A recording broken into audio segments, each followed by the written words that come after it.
ભરૂચના હાંસોટ અંકલેશ્વર પંથકમાં રાત્રિના સમયે વરસાદી ઝાપટા, વાતાવરણમાં ઠંડક। ભરૂચના હાંસોટ અને અંકલેશ્વર પંથકમાં મોડી રાત્રે પ્રી મોન્સૂન એક્ટિવિટીના ભાગરૂપે છૂટોછવાયો વરસાદ વરસ્યો હતો। અચાનક પડેલા વરસાદના કારણે વાતાવરણમાં ઠંડક પ્રસરી જતા લોકોને ગરમીમાંથી આંશિક રાહત મળી હતી। વરસાદી ઝાપટાના કારણે કેટલાક વિસ્તારોમાં રસ્તાઓ ભીના બન્યા હતા, જ્યારે ખેડૂતોમાં પણ ખુશીની લાગણી જોવા મળી હતી। છેલ્લા કેટલાક દિવસોથી વધી રહેલી ગરમી વચ્ચે વરસાદ પડતા તાપમાનમાં ઘટાડો નોંધાયો હતો।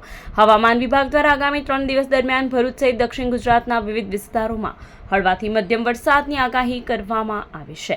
સાથે જ કેટલાક સ્થળોએ ગાજવીજ અને તેજ પવન ફૂંકાવાની શક્યતા પણ વ્યક્ત કરવામાં આવી છે।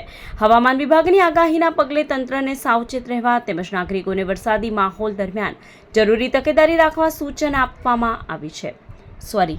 હવામાન વિભાગની આગાહીના પગલે તંત્રને સાવચેત રહેવા તેમજ નાગરિકોને વરસાદી માહોલ દરમિયાન જરૂરી તકેદારી રાખવા સૂચના આપવામાં આવી છે।